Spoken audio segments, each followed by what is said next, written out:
This podcast is being brought to you in part by the veteran-founded Hero Soap Company located in Phoenix, Arizona. In today's environment, we must be aware of the products we apply to our skin. As a two-time cancer survivor, I cannot afford to take chances, and I use these products myself. The soaps will leave you feeling clean and refreshed. All the products made by the Hero Soap Company are made in the United States with the highest quality ingredients sourced from companies in the United States whenever possible. The products are made in small batches to ensure high quality and contain premium essential oils and fragrance. All Hero soaps are created without synthetic colorants, parabens, and sulfates that are irritating to the eyes, skin, mouth, and lungs, and are cruelty-free, meaning these products are not tested on animals. Each 5-ounce bar of soap is handmade in Phoenix, Arizona, and the body wash is available in 8 ounces with such refreshing scents as the woods, tea tree, lavender, the fields, bourbon, lime, the pines, and Arctic. You will absolutely love this soap. Please also check out their gear for sale. All the products are reasonably priced. Being veteran founded, the company understands the dedication and sacrifice that each family makes to serve their country. A portion of sales is donated back to charities that are focused on helping veterans and our first responders. Over 1,200 bars have been sent to our deployed troops. Please check out their website, herosoapcompany.com, for pricing and a detailed description of all the products. When ordering, use the code RAP for a 10% discount. The company information will be listed in the podcast notes and featured on the podcast website, Facebook group, page, and the podcast Instagram.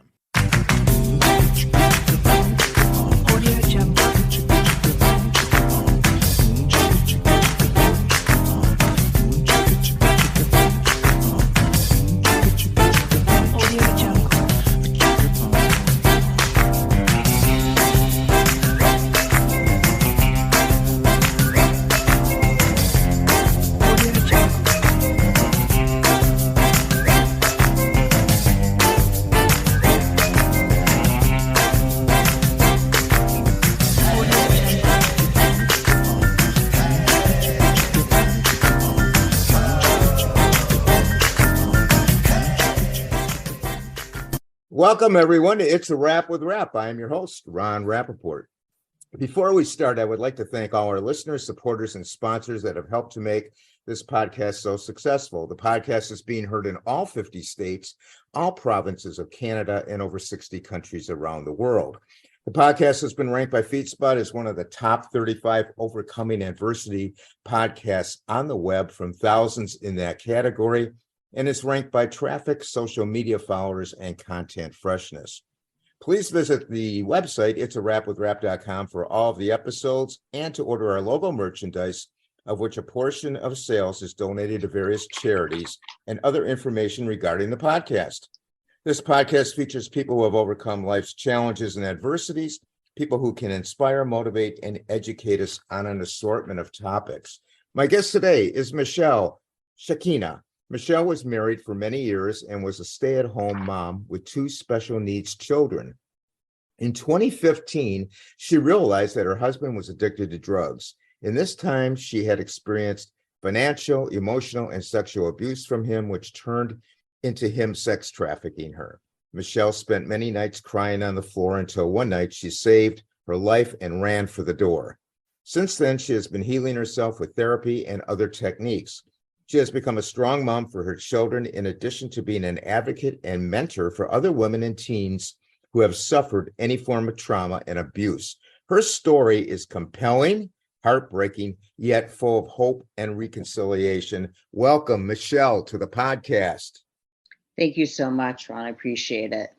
Thanks for having me. Well, thanks for coming out, telling your story, being vulnerable. I am so sorry to hear about what you've experienced, but I know you are here to talk about it and help others understand what some women endure, and to help women out there going through this and not knowing how to navigate it, and to enlighten all of us so that we may help a family member or friend when we are made aware of those going through it.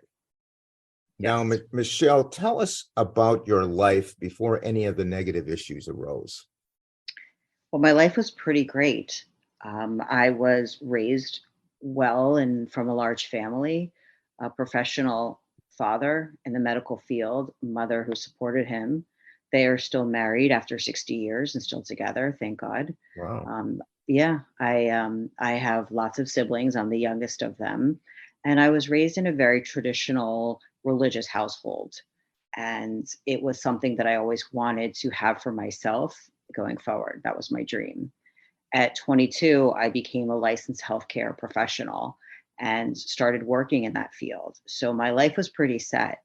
I was very independent at that age. At some point, I worked with my father in his field. And the next step, of course, is finding someone to be with. In a lot of different cultures, that's what happens at certain ages. It's time to get her married. So that's where I was. Right. And I actually met my ex's parents before I met him. Our parents were friends. And when his mother found out that I was single, of course, she did the whole "I have a son for you." So he and I met, and this is before the internet and cell phones and all that. I'm showing my age a little bit, but we met over the phone, and then 3 days later we went out, and it was fine, and it looked like a fairy tale. And he proposed to me within 2.5 months in front of 100 people. Wow. And ladies, I will tell you, if that happens, run the other direction. I say that that's a sacred moment that should happen alone, and then the celebration afterwards is fine. But there was so much pressure that I didn't even speak for a while. And the person who was conducting the service that we were at the time, was like, well, so I, of course, said yes. Then he wanted to rush into the getting married and cinching the deal. And I said, wait a second, let's not do that. But within a year and a half, we got married and started a family, bought a house, started a business, all of that. And then it was a little normal for a while, but then my son had some issues, and the business that we had that I was working with him in, I had to step back and become a stay-at-home mother. I stepped out of my own career to do that, and it seemed very normal for quite a while. He did want to go out with other friends that didn't have children. Where I live, there's a lot of places that stay open very, very late or early, depending on how you look at that. And I was the oldest one, I was the only mother, and this is what he guided me towards. And I went along because he was my husband, and I loved him, and I thought that he would guide me in the right direction. So eventually that ended, and we had another child a few years later. And again, it seemed very normal, very traditional household. We had holiday dinners. I was active in the community, religious organizations, leadership classes, things like that I was doing. He had a business with somebody else, and I was in it for a little bit, but then I got kicked out. And that's fine. Um, but then things started to kind of get iffy, and I could see that he was coming home a little bit later or being a little bit more distant. And I noticed that I had to work more to keep his attention or that sort of thing. I saw him pulling away, wanting to watch TV a little bit more than, talking to me. But Right. I was so entrenched in almost like chasing him and raising the two kids and the house and the community and all that I was doing. And I had a couple of businesses of my own, which he, stopped at some point. And, I noticed what was going on. But again, no, the internet was there, but it wasn't, there's no social media yet at this point. So there wasn't an awareness. Well, 17 years roughly into the marriage, things got really bad. I had lost somebody very close to me, and it was unbelievably traumatic. And when I came home from that funeral that weekend away by myself, I said to him, I really wanted to live my life to its fullest. I wanted to enjoy life for myself. This was somebody who I was close with in age, and she always celebrated life. And I said, I'm going to live my life for both of us. And I didn't realize who I was saying that to, because he was already involved in things behind my back in the form of going out drinking during lunch, going to exotic dance places, doing drugs that I didn't know about. Things were going on that I wasn't aware of. And then what happened was, figuratively and literally, he took my hand and he led me down this path that he was already on. And it happened very, very slowly. There's a word that's used called escalation. And he was watching these things on a certain website and it escalated apparently. And he thought he could bring his fantasy and his reality into one.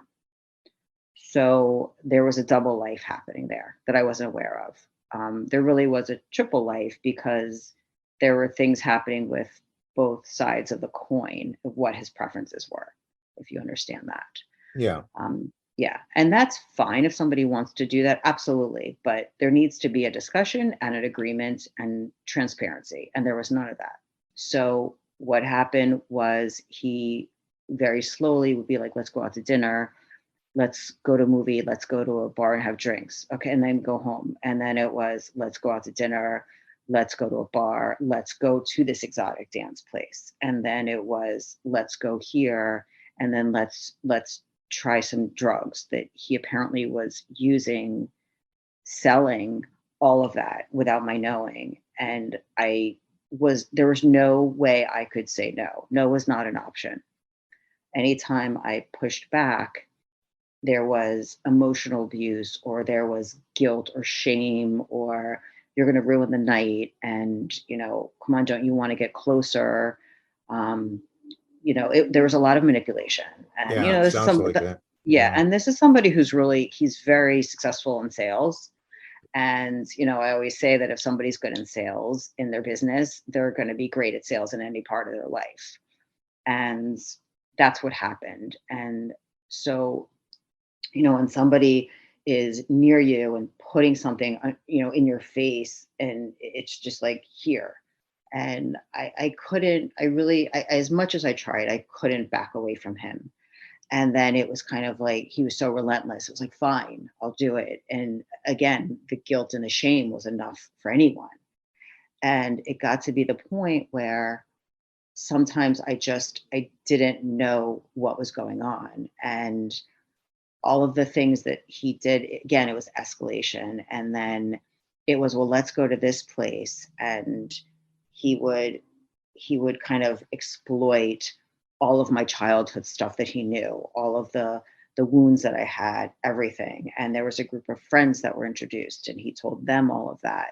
So it was like, "Oh, she wants attention, or she wants to feel loved, or she," and then it was, boom, taking off my shirt, putting drugs on me, and telling his friends they could do anything they want with me. And at this Wow. point, he was controlling the situation. Everybody was drinking. He would make sure everyone had something in their system.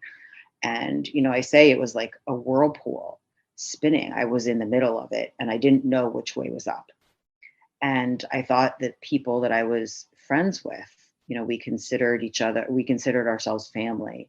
So the guys I thought were like my brothers and would protect me from him, and the women I thought I could share my challenges with them, but then didn't know that they had their own agenda too. And, I came from, like I said, something very traditional. And I walked into this, cesspool of people who were friends for years, who this was their life. And, I walked in with something like a homemade plate of cookies or a gift for the host or something like that. And they looked at me like I was crazy, but that's how I was raised. And it's like, well, it's not that kind of party, it's this kind of party. And, he was the ringleader. He would Yeah. make sure. Go ahead.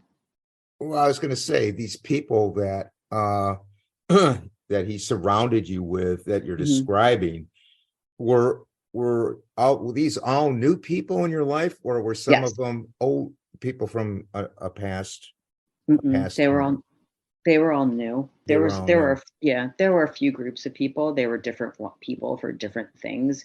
He was very big on compartmentalizing people.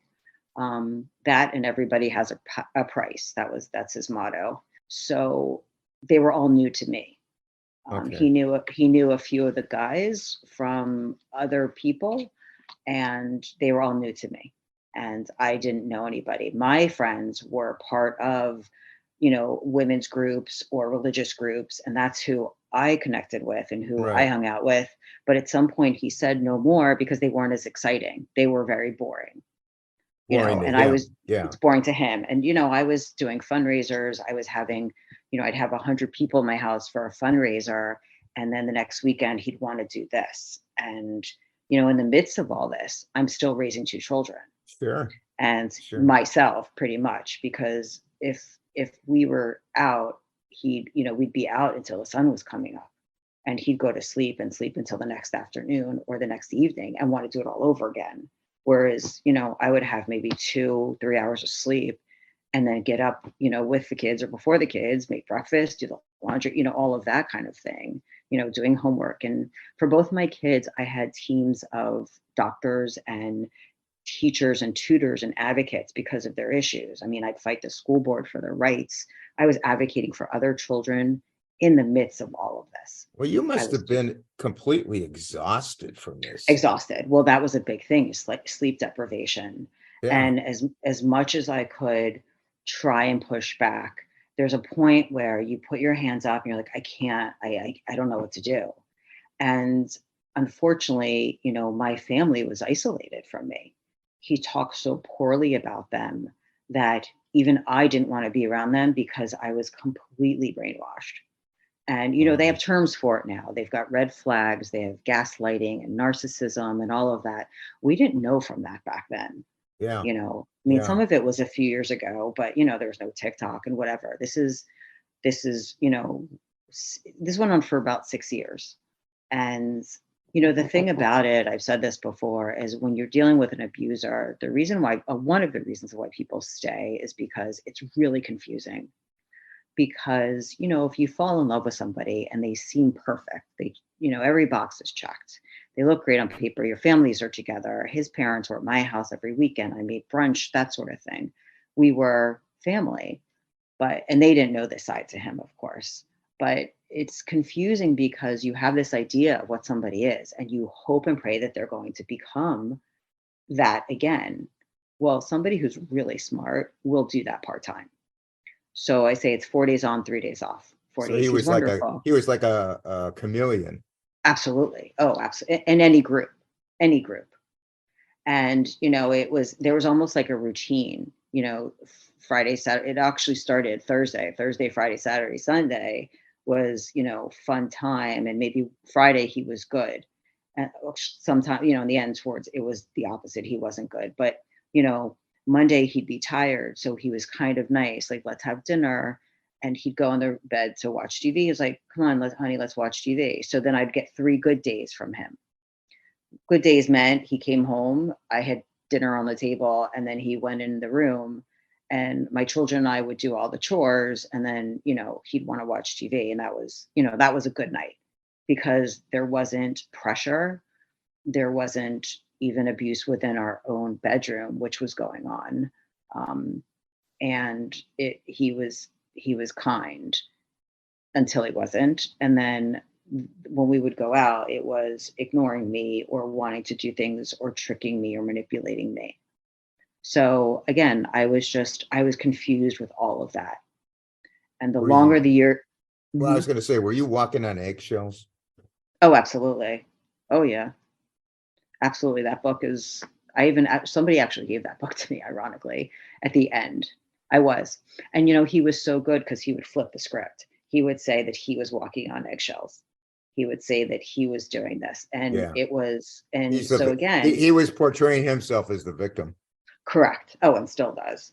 Yeah. And I would look in the mirror and I'd be like, is he right? Is what he's saying true? And anyone who says, am I the narcissist? Am I the one who's doing this? Am I being, the abuser? That really means that you're not.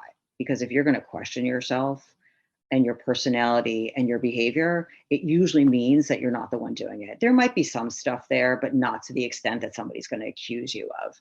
How did you discover your husband was addicted to drugs? And do you know what substances he was using? Well, yeah, it was everything that he made me take. It was, how did I find out he was addicted to drugs? Well, he always said he had an addictive personality. Uh-huh. And for many years, it was food or porn or attention or success. It was something like that. The drugs was I when I told him I really wanted to live our lives to its fullest, he brought that out. And I thought, okay, this is different. I had no experience with this. I didn't come from this. My parents never did drugs. I mean, Yeah. they were very young when they were married. My dad was very young when he was a professional. So I was really scared of it. And I didn't know how to use it. I didn't know how to do it. And it was cocaine. And where I live, it's everyone's doing it. And that was the thing. Everyone's doing it. And everyone in around us was. And I was really bad at it. And, I would get sick easily. And, I wasn't a drinker, even though he accused me and told everyone in my life that I was. It was that. And then I realized he was selling it when I was looking for something in the bathroom in underneath his sink. And I found what looked like a scale, and there were like a hammer and some other things that were very odd. And, this wasn't a guy that was fixing the house. Right. So, Yeah. so when I found the scale and the bags, I was like, whoa, this is not, and again, I'm a healthcare professional. I know pharmacology, and I knew this was a bigger problem that I had ever imagined. And I confronted him, and he made very light of it. And I was like, I said, what are you doing? You are the father of two children. And if somebody gets arrested, they're going to throw you under the bus. And even though things were already scary, that's when it got really, really scary for me. Because at that point, I knew that there were people he was quote unquote friends with that could really hurt my family, my children. You get somebody mad or upset, you see it in the movies, and this is what I'm thinking, because again, I don't know from this. Right. Right. And that's been my fear for a very long, long time, even to this day, where my children don't stay with him. My youngest just became an official adult and has decided to stay with me full time. And I said, don't go near that place where he's at. And because it takes one mad person, one upset person to really hurt you. Anyway, so that's how I found out. And then I realized that that was the case when my girlfriends, or my friends who I thought were my friends, started asking me if my husband has anything to sell to them. And I had no idea there was a connection there. Or he would tell me, so and so reached out to me and wants me to drop this off, or they're going to pick this up. And I was like, what is happening? How did my life go from doing fundraisers and events at my religious organizations and my special needs organizations for the kids? How did it go from that to this? Yeah. And to be Yeah. quite honest, I still ask myself, because it was all without my knowing, and it was all behind the scenes. And I've seen his Venmo, and it has been going on since way back when. You were living a Getting night. You were living a nightmare. Well, I didn't know that. It's like I Yeah. didn't know what I didn't know. Yeah. And I didn't know that there were special massages happening, which he admitted to in the end. I didn't know that he was doing that when he would go on his work, his work conferences in Vegas. I didn't know any of that was going on. I was very naive, and I trusted him. This is somebody who I thought, we had a religious wedding ceremony, which I had later found out that he was doing drugs at our wedding and was very hungover from doing it at our wedding. Oh wow. Um, oh yeah, I found that out after I left. And well, I was thinking about my parents, and I remember telling my father that. And it's just it's so upsetting, and it's amazing to me how big this can reach a family or a community, really, something Yeah. like this. And I stayed quiet because nobody knew what was going on. Nobody had an idea. And that's my lesson to people that have anyone in their lives, that where you see them change their behavior, or they, like, I started dressing differently because I had to, in order to make him happy, in order to be accepted into the group, accepted into some of these houses that I went to, or the clubs that we went to. I had to dress a certain way. my look completely changed. The podcast is so happy and proud to have Blue Sky CBD as one of our sponsors and supporters. At Blue Sky CBD, they know that the highest quality CBD starts from the seed. Blue Sky partners with sustainable, responsible farms for superior hemp plants to extract their CBD and other healthful phytonutrients. Each of Blue Sky's products contain high concentrations of CBD for maximum impact, and Blue Sky offers some of the lowest cost per milligram CBD on the market. All Blue Sky's products are THC free and are tested by a third party laboratory for potency and purity. All this has made Blue Sky one of the only brands trusted by healthcare professionals across the United States. As the demand for CBD and its therapeutic potential have grown rapidly worldwide, it's difficult to know which products you can trust. At Blue Sky CBD, they don't just sell their products, they use their products. Blue Sky CBD proudly shares testimonials of their loved ones who use these products. Blue Sky CBD guarantees the potency and purity of each and every product they sell. Blue Sky tests their products 3 times.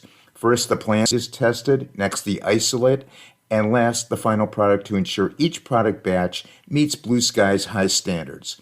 A copy of the certificate of analysis is linked below each product description online. The Blue Sky CBD website contains client testimonials, including a case study for each testimonial from people just like you regarding people dealing with severe anxiety and insomnia, high blood pressure, pain management, headache, rheumatoid arthritis and spondylitis, and endocrine balance. Blue Sky even makes the product Pet Love for our canine and feline family members. There is some confusion between medical marijuana, CBDs that contain THC, and the THC-free hemp CBDs within states. Blue Sky CBD uses CBD derived from hemp that is THC-free, which is drug-free and can be sold everywhere legally. Blue Sky CBD wants you to feel confident with your purchase and offers you excellent customer service. If you are not satisfied with their products, you may request a refund of the full purchase price within 30 days of the product received date. When ordering, please use the podcast link to receive 20% off your initial purchase. The link and website information will be listed in the podcast notes. I'm back to square one, or even less than the square one now, thankfully. And it's so much easier, but it's, there was almost like an admittance. You had to be a certain way, talk a certain way, look a certain way, and do certain things. Yeah. And that's what he led. And I didn't realize it. He had in his left pocket, he had the vials and the tin of, various drugs. And then on the right pocket, he had me. So when we walked in somewhere that I thought we'd be enjoying, or starting a dinner night that was a date night, or going to a friend's house for dinner, I didn't realize that I was part of that menu, or the part of that, that entertainment. And I say I became like a circus animal for him. It's like, look what I could do to my wife, look what I could make her do. Yeah. And when I started to push back, it was horrible. I mean, he really, really was abusive emotionally, wouldn't talk to me for a couple of days. And his drinking got worse. The drug use got worse. The holes in the wall came about. There were things that he did in the bedroom that were dangerous, as far as like strangulation, or, a belt around my neck. And, I didn't know that was, well, it's not normal, but I didn't know that was something that would happen, obviously. And I would tell somebody, and then he would tell them that, oh, I asked for it and I wanted it again. And, who in their right mind would want to be strangled and wake up and having their spouse still on top of them, coming out of being passed out. And it was really scary. I could have died in quite a few situations, being put in back rooms with security where I couldn't get out. And, there were men. And he's like here, and he's making sure everyone has enough drugs in them, and then taking pictures and taking videos. He would set up photos of me looking like I was doing something with somebody, but I wasn't. Or he would say, hey, go in the bathroom and take a picture. And, this was my husband asking for that. And I thought, okay, I'll give him a a sexy photo, but then now it's become blackmail. So it'll come out one day, and that's fine because I was a wife who was so devoted that when we were in a crowd or even alone, he wouldn't come near me, wouldn't talk to me. I'd sit in the corner of a restaurant or a bar, and he'd leave me by myself. Or it Wow. was having a stranger talk to me or the bartender and giving them money and saying, "Watch my wife for me," and then he disappears for an hour in the men's room or wherever he would go to. Yeah. And at first I thought it was chivalrous. Oh, he's having somebody look after me and what have you. And then a new friend of mine, he said that to, and this gentleman was older, and he was a little bit more sophisticated, and he even said, like, what did he just say to me? And I repeated what he said. He wants you to kind of look after me. And he said, Michelle, you're in your 40s. You're a pretty strong, independent woman. I don't think that that's something you need to do. You're okay.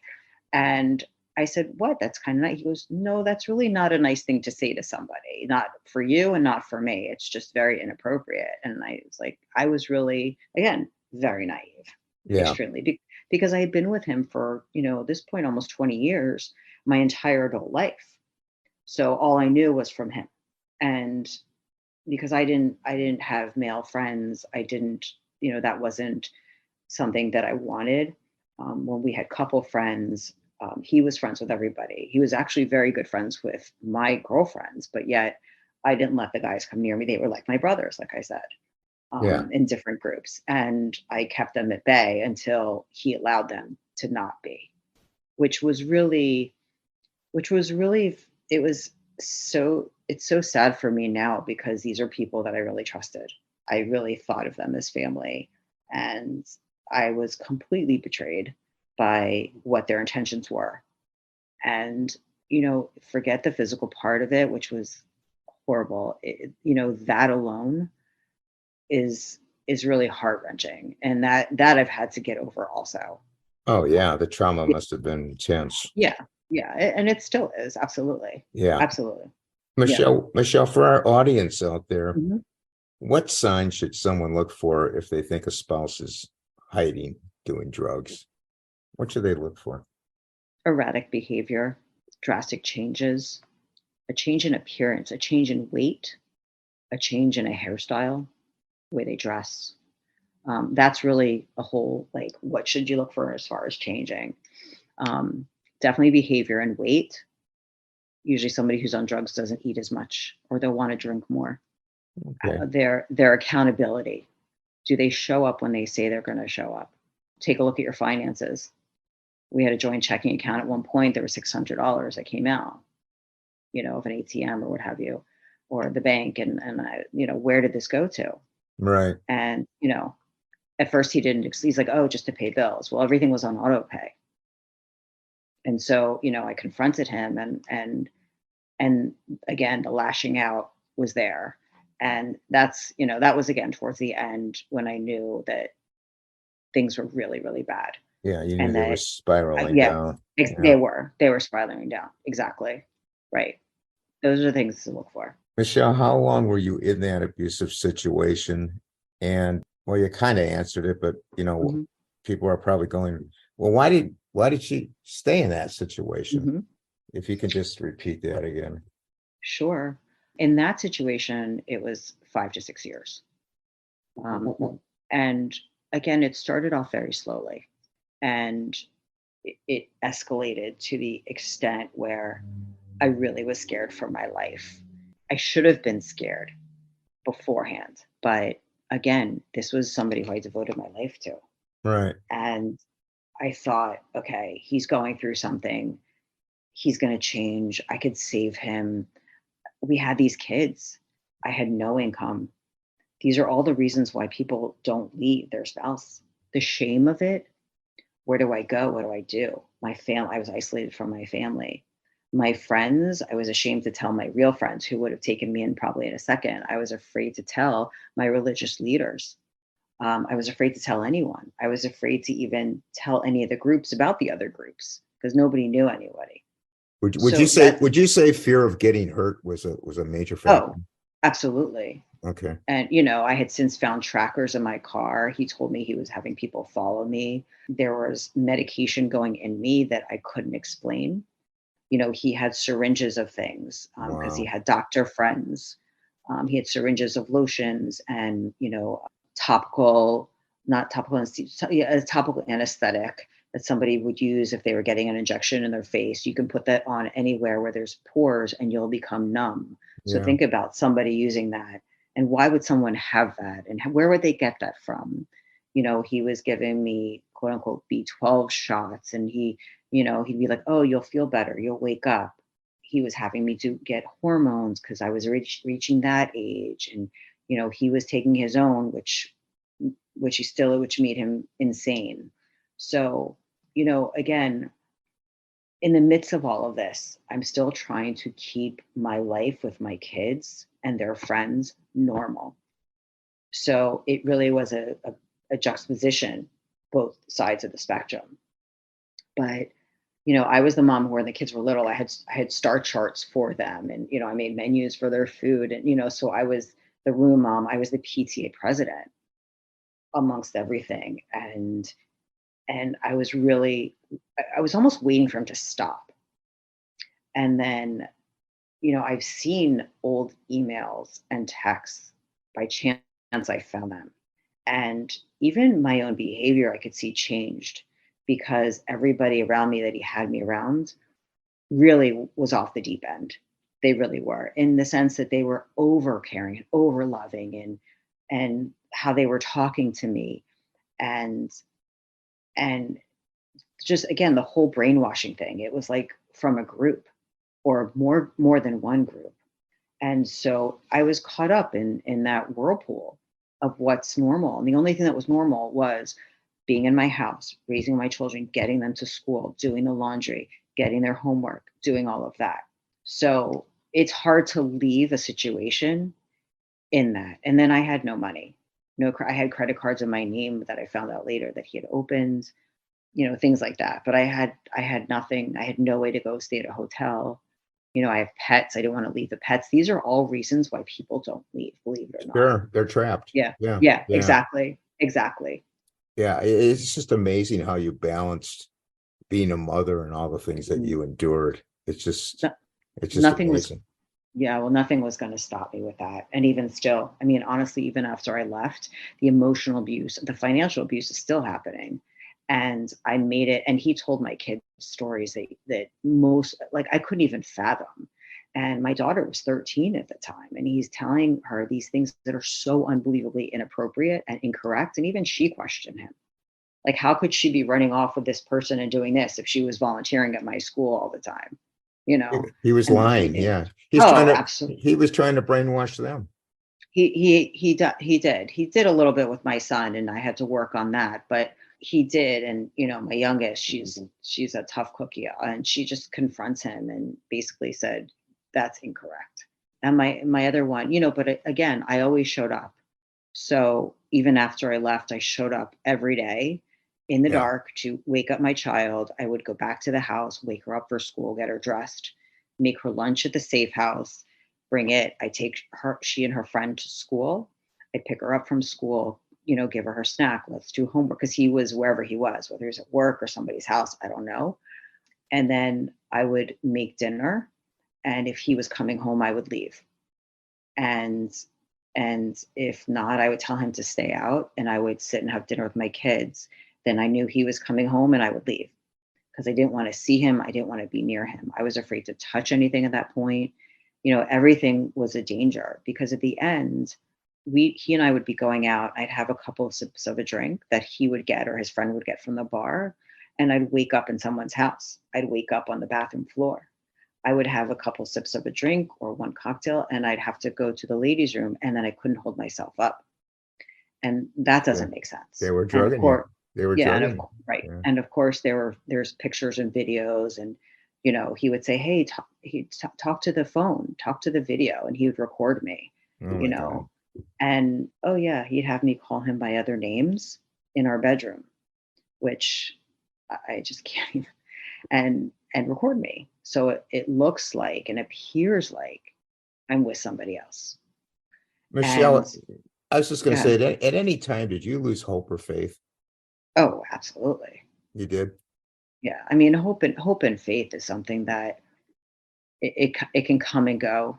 I'm very tied into my religion. Ironically, when I left, those days that every day that I dropped my daughter off at school, I would leave and go to my religious institution and I'd pray every morning. And I I got a lot of really great support. And of course, I was on the board of this place for many years and volunteered and I put on events and all of that. And he had reached out and called everybody and even admitted to it and telling them that I was an addict and that I cheated on him and that I had all this life. Meanwhile, I showed up every day and prayed and I was surrounded by people. At first they were and I knew something was going on because the president of this organization wrapped his he's like, you belong here. This is where you belong. You're safe here. And I was like, why are you acting like this? And then I figured that he had made all those phone calls. Yeah. But doing that and going there every day and praying and being part of that community really gave me hope and faith. And because that's my roots. I grew up going with my parents and my family and being religious and that I always draw back to a source, whether it be, God, the universe, any of that. Um, and my kids gave me hope. It was my daughter that really taught me how to use my voice again. When we were in the car and he was yelling at me and she's in the back seat and he's yelling at her. She's yelling at him to stop yelling at me. I mean, Yeah. that's when I knew it was time to go. What Yeah. was your exit strategy? Because eventually you must have had an exit strategy. Well, so I kind of laugh about this because like most women, excuse me, we have enough clothes in our car and shoes in our car to live out of our cars for a week or so. And I did. But what happened was I went somewhere and I woke up. I didn't know where I was the next day, and my car had been moved. And I knew this is it. I can't go back to that house. I can't be near him. So I had somebody drop me off at a safe house, and it belonged to a friend. And I eventually got my daughter there for a couple of days, but she really fought me and she wanted to go back to her stuff in her bed and that's how the kids are. My son didn't Right. want to leave his video games, that sort of thing. And I knew that the kids were safe. It was me that was the problem. Okay. It was me that he wanted to hurt, not them. Although he hurt them by means of, he would get drunk and my son and I would have to go find him and pick him up. Or he would say things to me inappropriately in front of my daughter. So that wasn't good. Excuse me. So my exit strategy was I went to the safe house and excuse me, I told everybody. I told everybody what was going on. I had lost a lot of weight in a few months and I didn't know why. We're talking like 20 pounds in 3 months. And I eat really healthy, but that was a lot. And so they saw that and I was panicked and I was at this house for a few days and my body started having like mini convulsions. Like I was definitely detoxing from something and I couldn't identify with it. And um, before this, I was living in a room, not my bedroom, on a twin mattress on the floor. So I hadn't had any communication with him really, and I hadn't had any contact with him physically. So I knew by myself my body should have been clean. But when I went to this house, something was going on. My body was detoxing from something. And, sadly, I was afraid to go to the hospital because I was afraid that they wouldn't let me near my child if they found something in me. So I kind of healed myself with all of that and, eventually ended up getting tested for everything you can imagine. So I stayed there for about a month and a half. But my goal was always to find myself a job and work somewhere outside of the home for the first time in almost 20 years in my license, because I kept my license current as a healthcare worker.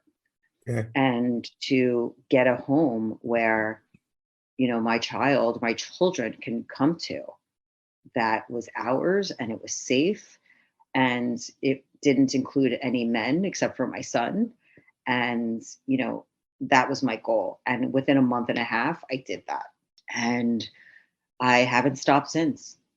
And, Let me take a very brief moment out to alert all our patients and caregivers out there that Rare Patient Voice, a supporter of the podcast, is paying for your input. Patients 16 years and older and caregivers, family, and friends of any disability, disorder, syndrome, illness, or condition have the opportunity to express their opinions through surveys and interviews to improve medical products and services. Who knows your journey better than you? Rare Patient Voice puts you in touch with researchers who are developing products and services that can help you and others with your condition. These researchers need input of patients to develop products and services that have significant impact on patients' lives.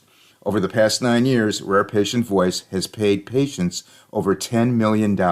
When you join Rare Patient Voice, you may be invited to participate in interviews, surveys, or online communities where you will share your insights.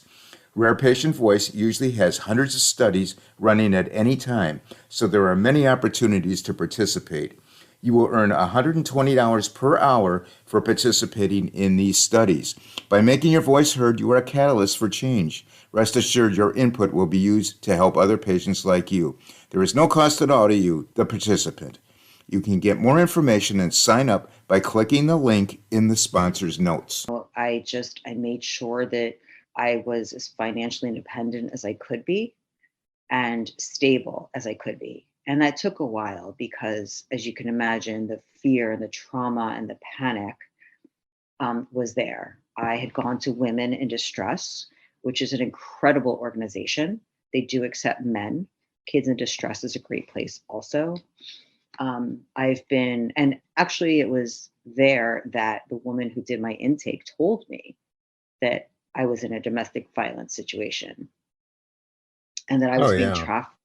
being trafficked, because that's how unaware of that behavior being labeled as that I was. It's not even, it's like, well, he didn't punch me in the face. He did other things to me. He did, the last time we were together, slap my face a few times and hurt, something on the inside of me again. And so there's that. But, we see domestic violence as what we think is, bruises on the body and the face. Well, I did have bruises on my body, and I did have, some parts of my body that are not natural ruptured on purpose. So I have that issue. And he would say that to me. I didn't abuse you because I didn't hit you. But Yeah, but what about all the mental abuse? exactly. And when you strangle someone to the point where they pass out on purpose, Yeah. and you wake up and, they're still penetrating you, that's rape. Yeah. If you had to do it over again, what would you do differently? Run. Run a lot sooner, right? Yeah, run a lot sooner. I would take my kids and run. But again, the behavior didn't show up for a very long time. I mean, when you look at the pictures, we were like the couple that everybody wanted to be like, who wanted to emulate. I mean, his friends would say, "Can you clone your wife?" Because I loved being a wife. I loved doing all of that. And I was raised that way. And the difference is, and I say this all the time, is I would listen to my instincts, and I wouldn't get lost in people who were too nice too soon. Because we know the term love bombing now with a romantic partner, but that also happens with people that pretend they're your friends. Right. And then they, like for me, it was like, well, we're an exclusive club and we're letting you into our group. And,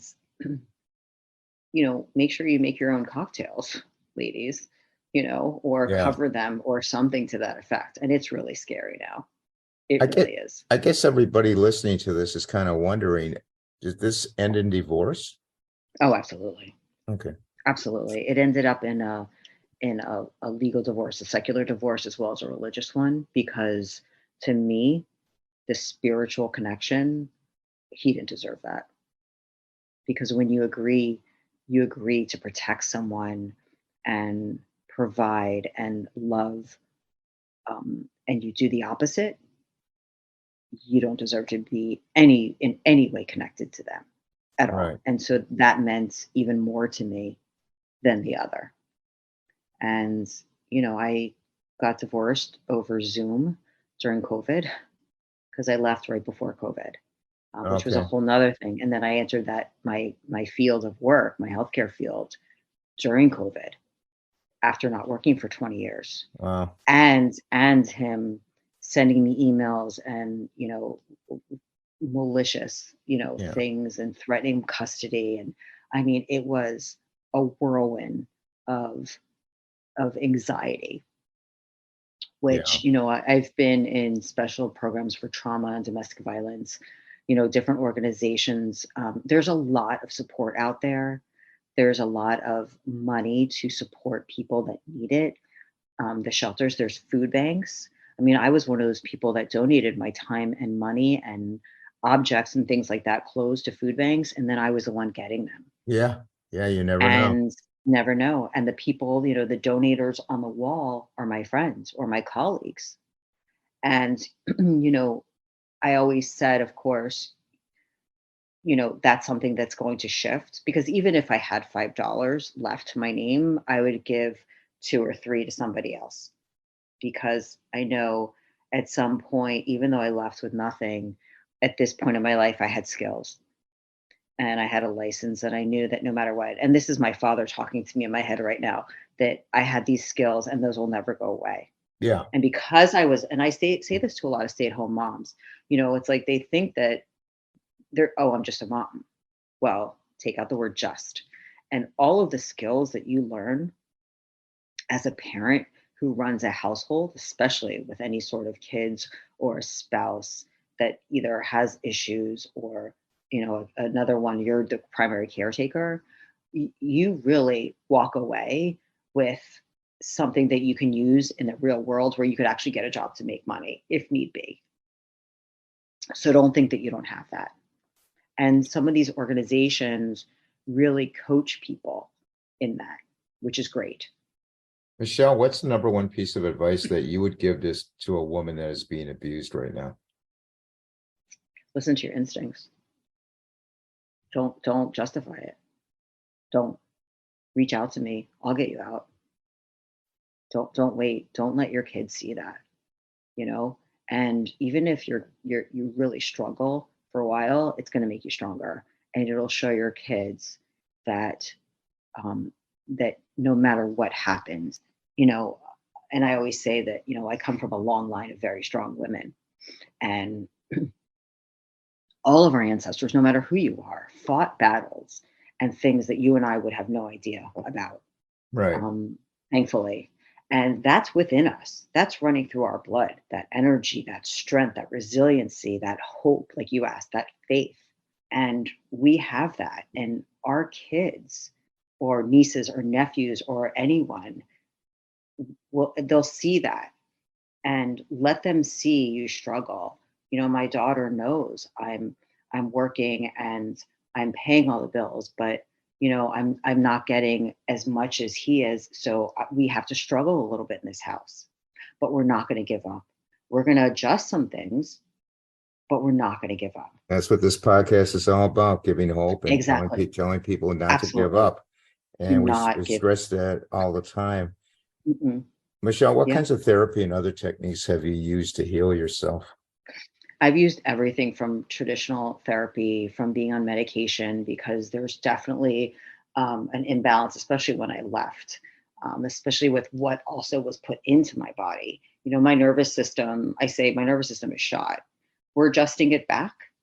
But because of all the abuse that I went through, including all of the medications that I was given, or the drugs that I was given, I should say, I have such a heightened sense of fight or flight and I'm learning different techniques. So I've done biofeedback, I've done EMDR, I've done Reiki, yoga meditation, guided meditation, prayer, chanting. which is a really fabulous thing. I preach that Tina Turner has great videos on YouTube. When she became a Buddhist and she left her abusive relationship, that she started to learn how to chant, and she does it and it's online. Beautiful. And of course, she gave grace to all of that. And so I've done everything with the left brain and the right brain. During COVID, I started writing. And I'm very old fashioned. I like pen to paper. I have journals and, all of these different things. It's just a cathartic thing to do. It's very therapeutic. Talking about this is therapy. Absolutely. And switching the narrative, meaning, nothing has a meaning except for the one that you give it to. So yes, I'm a victim and a survivor, but I'm also somebody who thrived in it. I'm a healer. I'm a mentor. I'm an advocate, and I'm a writer and a coach and anything else that is on the other side of that healing rainbow, because I survived for a reason. There are so many times that I could have died. I Yeah, mean, somebody absolutely. somebody somebody puts a belt around your neck and, pulls backwards, and you have no control. I mean, it would have taken, like, he could have snapped it. I'm a thin person, and that could have happened in 2 seconds. And, you know, I could tell you so many of those instances. And at first, I went, why me? Why me? I mean, I was reading my journals earlier and listening to your podcast, trying to figure out, like, I would say, why did this happen? Why did he do this? He was supposed to love me, my husband, everything was my this, my that, because I Yeah, loved him that much. Um, but then I realized, and I felt so alone at those times. And then, why, God, why did you, have me in those situations where I couldn't get out? And then I had watched the Jeffrey Epstein show on Netflix, because one of my therapists had said, this is a situation almost that you had. And the next day I had a panic attack, and I started thinking about it, and I was breathing and trying to do everything, but it was so heavy because I put all of the pieces together, and I called my entire support system. And I recommend for you to have a list of support people that you can call any time of the day. And it could be somebody for this, somebody for that, somebody for this. So I called 8 people. Nobody answered, not one. And that's rare. So well, eventually, after 45 minutes, I dropped and I got down on the floor. And I have a yoga mat by my window. And I looked up, sun's coming through, and it was back into the why. And I finally stopped the crying and the panic, and I got really still and quiet. And it almost felt like I was on drugs. It was that quiet, like the numb feeling. If you've had any sort of, it's for people when they have seizures or you come out of being passed out, it's that numb feeling. But I was open to getting an answer at this point because I couldn't think anymore. Those OCD ruminating thoughts, there was nothing, it was empty. And I immediately got, I was there with you the whole time. You survived.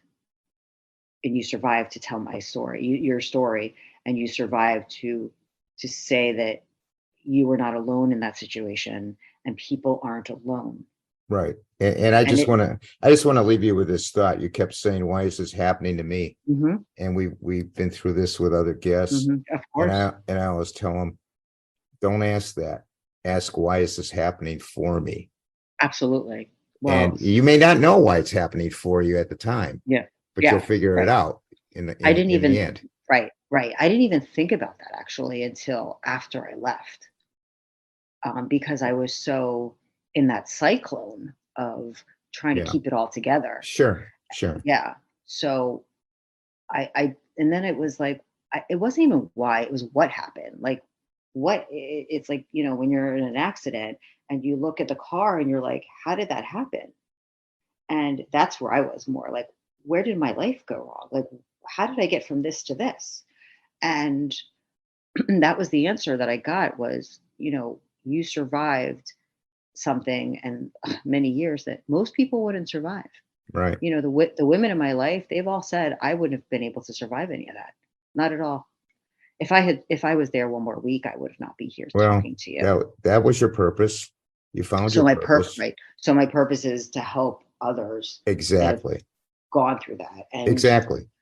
yeah, I mean, listen, I've always been a healer and helping people since I was a little kid, people and animals, kids, but now it's a whole different level. Yeah. And And and thank you know, God I you're out there. Thank God you're out there to help people. absolutely thank you. I appreciate you saying that. And that's my goal. It's my mission. I can identify with the child to some extent. It's very different, but he played on all my childhood wounds, and I was really naive. And in that scenario, it's almost like you're dealing with a young person and not an adult. The That's adult in true. me, the adult in me was the mother. And in this situation, it wasn't. It was the girl that got bullied, the girl that was the ugly duckling. It was, and he would tell people that it was the girl that walked around in shame, or her parents might have not been there. And that's what, again, that's what people prey on. Those Yeah. abusers, those kidnappers, those traffickers, that's what they prey on. And it's like, here, I'll love you, I'll pay attention to you, I'll do this, you do this for me, or you take this and you're going to feel so much better. And then then it's like an attack on you. And so I can identify with that teenager. And so that's what I'm doing, and that's my goal, is to just move forward with this. And Excellent. my children want to be involved in it too. Oh, that's you even know better. That's yeah, I great. mean, because they've survived their own side of it. And I told you earlier, they've had their own issues and their own quote unquote special needs, their abilities, not their disabilities, their abilities, and they've come out the other side. Excuse me, they've come out the other side as well. And we've talked about speaking together and going through all of this as a family, because that generation, the younger generations, they Yeah. got it going on. They're more aware than you and I even know. Of course, they make fun of me all the time that I'm a dinosaur at this point, but that's okay. Yeah. So Well, hopefully they'll take their lead and help others their age, and yeah, and right, that's a good thing. they're doing it. My Yeah. youngest is already fighting for women's rights, and rights of some of her peers she's fighting for. And the state that I live in has gotten a little crazy now. So those kids are using their voices, and she's definitely doing it. And my son is very empathetic, and I've taught him how to be empathetic to women, to his friends that are going through their bad moments. And he listens and he helps them through it, and he's kind, and he doesn't want anything from them. He's just very kind, like a listening ear. Right. And Well, I always tell people out there listening to this, don't judge people. You don't know what they're going through. absolutely, you just have no idea. I mean, You have nobody no knew what idea. was going. No idea. Nobody does, even still in No. my professional life, or when I meet people. Nobody does. I mean, I sat in the movie listening to Sounds of Freedom I said in the just saw it movie. today. Phenomenal, isn't it? Well, I can Yeah. identify. I can identify. I had about 3 panic attacks during the movie, but I can identify with that. The little girl before and after. Yeah. I look completely different. My behavior is completely different. But I sat there, and afterwards, when they show the message at the end, Yeah. I thought to myself, these people are crying. And I mean, we were all bawling. We were all talking about it. They were all talking about it. And I sat there in silence thinking, these people have no idea that that's me, that was me, that I went through that, Yeah. that I was an unwilling participant in people, men, women coming after me, and somebody giving me up and somebody giving me away. And I had no way to get away from a situation. And, they did it for their own pleasure and their own thrill of it. And I survived that. Yes, you And did. You are a survivor and you're an yeah, overcomer. You've I'm an overcome. overcomer and You an are an overachiever. I've overcomer. always been an overachiever, Right. and thankfully.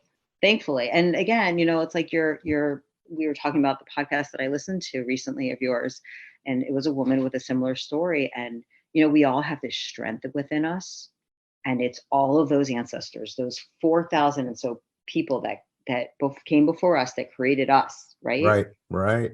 All of those people, we have their strength inside of us, and I'll tell you what, that's power.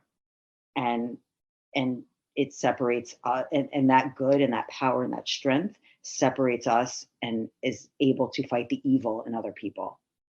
And Absolutely. remember that. So I have pictures of all the women that came before me around my house, and in my, especially on my kitchen cabinets. So when I'm cooking holiday dinners and I'm making food for the family, I talk to them, and I'll tell you, it's really great to connect with those that came before, because they have stories and resiliency, and they fought for their lives. Yep. Courageous And people. really, and so that's who we are. We're made up of that. So there is hope and faith. And Absolutely. when if things get bad, even for a moment, I look at that and I'm like, okay, I hear you talking, and it's good stuff. Michelle, how can people contact you? My website is the best way. It's from the floor to the door.com. You have Okay. to put the .com. And that's my website. There's a blog on there with pieces that I've written that are coming out in my books. They can contact me, they can, and they can email me any time of the day, because I'm up at all hours. If they want to talk, if they want to coach, if we want to do a program, something similar that I went through, and I cater that to every person, of course. I individualize their treatment plan. And I have other people that I work with that have gone through different situations and have come out the other side. So, depending on your situation, of what you went through and what your needs are and what you want to accomplish and what you want your life to look like, we can figure that out together too. Awesome. So, yeah.